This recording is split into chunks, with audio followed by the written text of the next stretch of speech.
So today in this video, I will be giving y'all the best jump shots for small guards, tall guards, and centers. Now, a lot of you do not know how to shoot this year, so in this video, I will be explaining the shooting mechanics and everything y'all need to know to be shooting 10 times better in NBA 2K25. But without further ado, let's just go ahead and get into this video.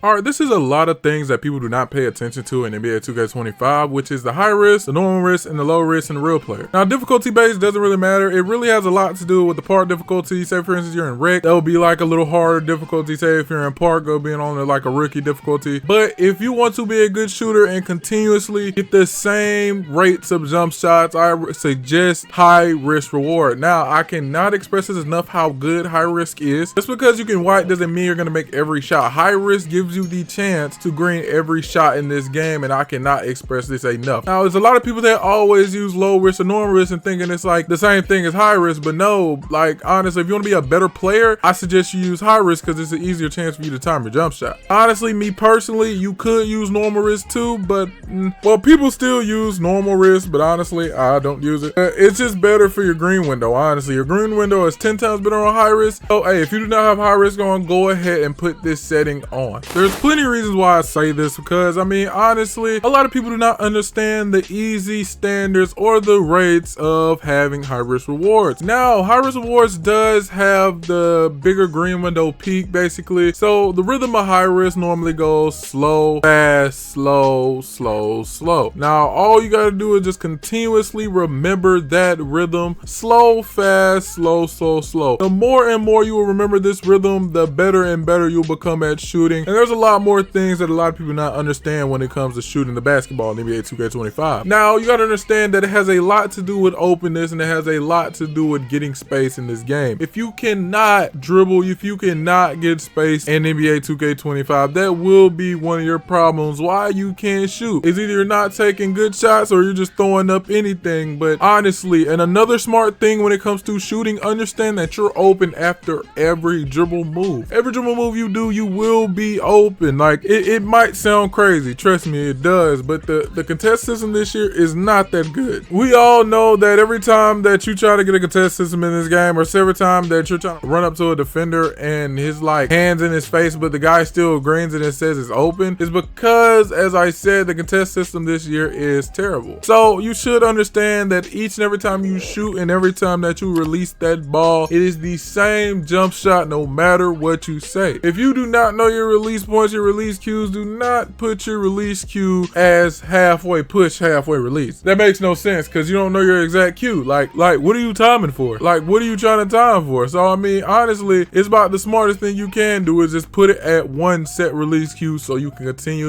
continuously time the same thing over and over again, so you can hit consistent buckets as usual, and you can shoot at least above 50% in NBA 2K25. All right, just to go over the boost for the people that do not understand. Now, a lot of people don't know that you have to do your workouts. As you see, I got 3+ stars on all my workouts, unlike new body types and all that great stuff. Now, a lot of people do not know this, but the thing how to stop your RNG is to not buy jump shot boost. Now, that sounds crazy. That sounds absolutely crazy, but no, it's actually true. Okay, so I tested between buying jump shot boost and not buying it, and I was shooting a little bit better without it. Now, you don't need it, but out of your preference, you can buy it. But only thing I would suggest to buy is Gatorade Thirst Quencher. Now that's the only thing that will give you that second blue bar. Now, as you see on the bottom right, it says you get a slower turbo meter if you get muscle milk, which is muscle milk is basically like something that your stamina won't go down. But if you want an additional stamina bar, you use the Gatorade Thirst Quencher, which is the one that's in the middle if you want the second bar. Now, this gives you a whole explanation of how this works, but honestly, if you want to shoot your same jump shot every time, it has to be in the yellow. If it's in the blue, it's going to speed up a little bit, but if it's in the yellow, it's going to be the same jump shot. Well, either way it goes, all your jump shots will be the same, but honestly, if you do shoot in the yellow, it will be a little bit slower, but the same release that you always been shooting this whole time in the game. Now, for badges that guards need to have is at least Dead Eye on Hall of Fame, Shifty Shooter on gold, Set Shot Specialist on gold, and Mini Marksman on gold. As you see, I'm using my cap breakers, and now I can get Mini Marksman on gold. I can get Set Shot Special on Hall of Fame, Shifty Shooter, and Dead Eye on gold. And Dead Eye on Hall of Fame. Now, these badges will do you great in this game, honestly, because these are like S tier badges. These badges are the main ones at work, and if you already do not have a max +1, you can use these. It gives you +1 to each and every one of these badges on the bottom right. But if me personally, if you're not shooting good this year, find any way to boost these badges. See, I use a badge elevator with Shifty Shooter, which is, it went up by 2 levels, and I don't know why my Shifty Shooter was only at a gold. I don't understand that. So I'm guessing this is something that we do need, but the next season we might get level +3 badge elevators with our shooting badges, so we will have a lot of legend badges on the next season. So bear with me right now. As you can see, I have over 6 jump shots for y'all to use and try out of my preference, and they're tested by 2K Labs, but I am gonna give y'all a good some amount of jump shots. Now the first jump shot I want to give y'all is the Cam Thomas base. The Cam Thomas base is just perfect. It's a smooth base. It's not as fast as a lot more other bases, but it's still a good base. It still has a decent speed with it depending on your releases. Now I use the base Cam Thomas. I use upper release 1 as Oscar Robinson, upper release 2 as Stephen Curry. Now as you see on the bottom right, the release height's A+, the release speed's A+, defensive immunity is A+, and time stability is a C. And the only requirements that you need for this is at least a 88 mid-range or at least a 88 3-point to get this jump shot. You have to be at least 6'5" and under to get this jump shot, and as you see, my build is 6'2". And for the release speed, I honestly would put it on release. Release speed 4 out of 4, animation blending Oscar 90, and Stephen Curry 10.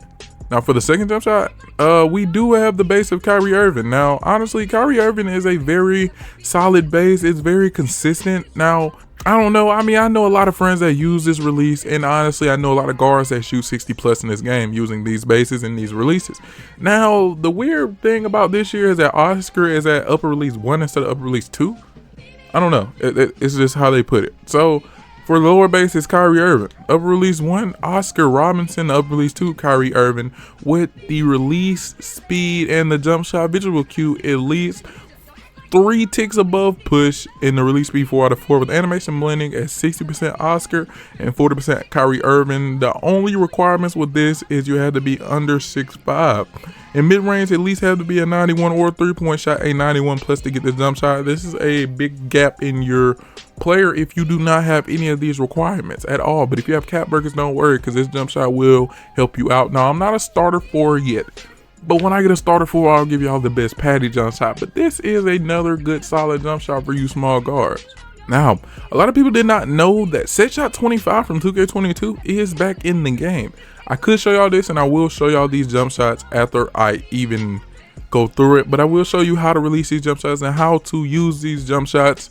But this is a Set Shot 25 jump shot, so the base is LaMelo Ball. You can use this base with basically any build in the game. This is like an actual good jump shot if you want a faster jump shot and a higher time and stability. The time and stability is basically the green window, so you'll feel the green window a lot more bigger with these jump shots. These are the jump shots that you really need in this game, is the ones that have a higher timing stability. Now the LaMelo Ball base, this is just always a Set Shot 25 go-to base. I don't use it personally because it's not in my play style, but if you like shooting extremely fast, like just a tap of the button, that base will be for you. That base will be for you.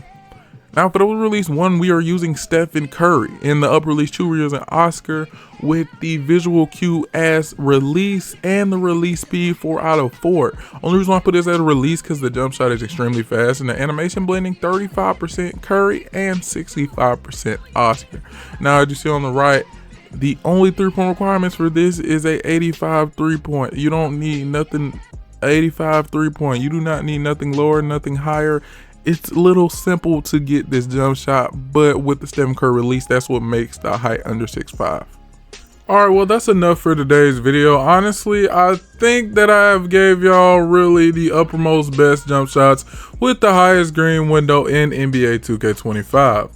Now, honestly, if you enjoyed this video, I would not mind you to go ahead and join the Noti gang. Go ahead and turn on the notifications and join the difference, okay, man? And another thing, y'all, appreciate y'all for watching this video. And hey, if you already haven't, go ahead and watch my recent video, man. We are staying consistent for the big 2025 and seeing that there will be a big difference in this year. Y'all stay blessed, man. Y'all pray. Y'all make sure that y'all are having a good day, man. And I will see y'all in another video, man. Peace.